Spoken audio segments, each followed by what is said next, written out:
Okay, so we're diving deep today into a really powerful story, a story of resilience and the fight for justice. It all starts in Mumbai, a small, cramped room. The air is so thick with humidity, it's almost hard to breathe. And in this room, we find Mira. Mira. Yeah, Mira. She's 28 years old and staring into this cracked mirror. And as she traces the scars on her face, you just know, right? Those scars tell a story.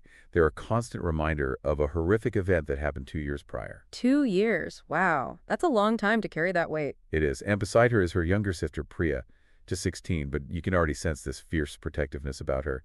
Tonight's a big night for Mira. She's getting ready to once again seek justice. But after 2 years of dead ends, well, it must feel like a pretty daunting task. I bet. It's hard to imagine trying to hold on to hope after so much disappointment. So, what happened 2 years ago? What led to these scars? Well, to really understand, we need to go back to, see Mira before that night. Imagine her walking home from her job at a textile factory right in the heart of Mumbai. The city's buzzing around her, that energy, the crowds, the noise. And she's got dreams, like real goals, maybe a promotion, something to help her family. Life wasn't easy, but it was hers. She was building a future. It's like a snapshot of ordinary life, right? The kind we all take for granted. Exactly. And then it all changes. Footsteps, too fast, almost aggressive. This figure appears, a coworker, Rakesh, someone she had rejected. And in his hand, he's holding a plastic bottle.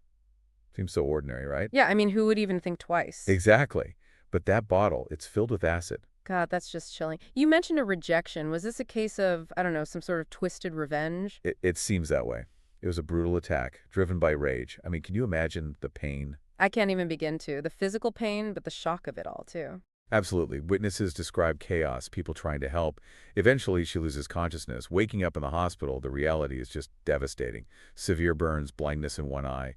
Doctors tell her the damage is permanent, she'll be disfigured. And to make matters worse, no money for the surgeries that might help. If she's left with the physical and emotional scars, facing a future that's been completely altered. What about the attacker, Rakesh? Was he held accountable? He was arrested. But here's the thing. The justice system, it didn't work for Mira. Rumors of bribery, the trial dragged on, and then, get this, he was released within a year. 1 year. For permanently changing Mira's life. It's almost beyond belief. That kind of injustice has to be crushing. It makes you question the whole system. It does, and it's not like there weren't legal protections in place. Back in 2013, the Supreme Court had ruled that acid attack survivors were entitled to 3 lakh rupees in compensation, plus free medical treatment. You'd think that would help, right? Right. That's a pretty significant amount. And free medical treatment, that's huge. You'd think so. But for Mira, it was just another layer of frustration. Months spent going from one office to another, endless paperwork, funds haven't come through, they'd tell her, and the private hospitals, forget it. They basically labeled her a charity case and turned her away. Oh, that is just appalling. So even with a Supreme Court ruling, there's no guarantee of actual support. Exactly. It highlights this gap between what's supposed to happen and the reality on the ground. So Mira, she's determined. She goes to the State Legal Services Authority, SALSA. They're supposed to help people in situations like hers. But what happens, she meets this indifferent officer, gets a we'll look into it, and then nothing. Another year wasted. So again, the system fails her. It's like she's being punished for seeking help. What was she supposed to do at that point? Give up? It must have felt like that. But then, a shift. March 20th, 2025. Big news breaks. The Supreme Court, they've had enough. They issue this forceful new directive. No more delays on compensation or treatment. They even say survivors can go directly to SALSA for immediate action. Wow. Okay, this is getting serious. They even threaten legal action against any private hospitals that refuse care. They gave 11 states, including Maharashtra, 4 weeks to explain why they hadn't been following the 2013 ruling. It was a real turning point. So it seems like the Supreme Court was finally stepping up and saying enough is enough. But I wonder what prompted this sudden change. It's not like these issues were new. It's a good question. Maybe the continued advocacy from groups like the Acid Survivors Sahas Foundation. They'd been pushing for change, making sure the issue stayed in the public eye. The news even interviewed one of their lawyers, and she said something that really struck me. Survivors shouldn't have to beg for what is rightfully theirs. That's a powerful statement. It really reframes the whole issue, doesn't it? Absolutely. It's not charity. It's about basic human rights. Exactly. So how did Mira react to all of this? You can picture her, right, with Priya watching the news. Hope, for sure, but also probably a lot of skepticism after all she'd been through. But that spark was there, that maybe, just maybe, things were finally changing. Okay, so we've got this new hope, a Supreme Court that's finally taking a stand. What happens next? Well, the very next morning, with that hope pushing her forward, Mira heads back to SALSA, even puts on her best Salwar kameez.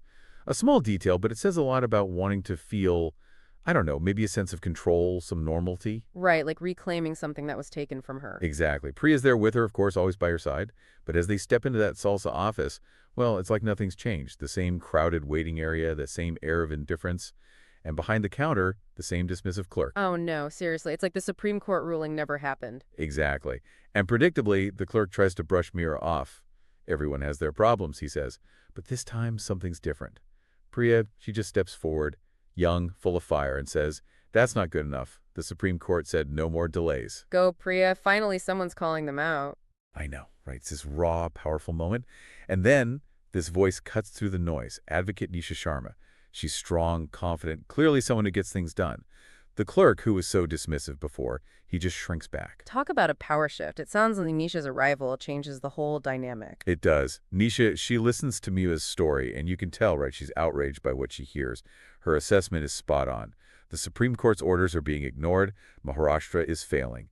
And Mira's case is just one of many, so she lays out a plan. A plan? What kind of plan? A two-pronged approach.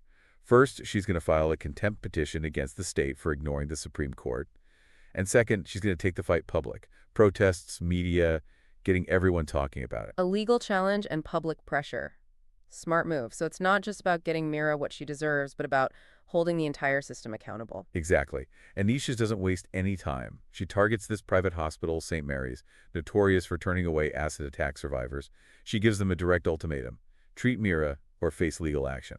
Wow, she's not messing around. It's amazing to see someone wielding the law like that, actually using it to protect the vulnerable. Right, so picture this. They all go to St. Mary's. Other survivors have joined them. Word is spread. Priya's holding this hand-painted sign. No more excuses. Treat us. It's powerful. The security guard tries to stop them, but Nisha, she stands firm. She quotes the Supreme Court ruling, and then the hospital director, Dr. Vikram Patel, comes out. Okay, so the pressure's on. How does the director respond? He says the hospital isn't adequately equipped. Can you believe that? This high-end facility can't treat burn victims? Please. That's just a pathetic excuse. Totally. And Nisha calls him out immediately. It's like she's seeing right through his act. And then Mira, in this quiet but firm voice, she says, "You will treat us now. I have waited for 2 years. That is long enough." Chills. That's the sound of someone taking back their power. What happens next? Well, the story explodes. News channels, newspapers, social media, everyone's talking about Mira. Hashtags like hashtag Justice for Survivors and hashtag No More Delays are trending everywhere. She becomes this symbol, this face of the fight, and through it all, she keeps pushing, not just for herself, but for all the others who've been ignored and mistreated. It's incredible how one person's story can galvanize a whole movement. It really is. And that pressure works. The state government, facing a contempt petition and all this negative attention, finally submits its response, and they release Mira's compensation. So a victory, but a bittersweet one, I imagine. Definitely. The money helps, and Mira actually decides to have her surgery at St. Mary's, the very hospital that tried to turn her away. Oh, wow. I didn't see that coming. So they're forced to face the consequences of their actions. Right. And while the surgery can heal some of the physical damage, the emotional scars, those run deep. Absolutely. No amount of money can fully erase that kind of trauma. True. But here's the thing. This isn't just about Mira's individual journey. Her story, it sparked a movement. Months later, we find her at Azad Maidan, speaking to this huge crowd of survivors and supporters. And listen to this. The Supreme Court, probably because of all the attention this case has brought, they've actually increased the compensation amount for all survivors. That's a big win. Real, tangible change. It is. And Mira, she says, "I used to believe that the acid took everything from me, my face, my future, my hope. But it did not take my fight. We are here today because we refuse to be forgotten, and we will not stop until every single survivor in this country receives the justice they deserve." What a powerful statement. It really speaks to the strength and resilience of the human spirit and the importance of speaking out, of fighting for what's right. It does. And, Mira's story is ongoing. It's a reminder that the fight for justice, it's never really over. And it's not just up to the courts or the NGOs. We all have a role to play. Sharing stories like Mira's, supporting organizations that are helping survivors, demanding that those in power actually do their jobs and uphold the law. It's about recognizing that each scar, it tells a story that deserves to be heard, a story that demands action. Absolutely. We can't just sit back and hope things will change on their own. It takes all of us to push for a more just world. Exactly. And that's what we should all take away from this deep dive. It's about listening to those stories, amplifying those voices, and never giving up on the fight for justice and equality.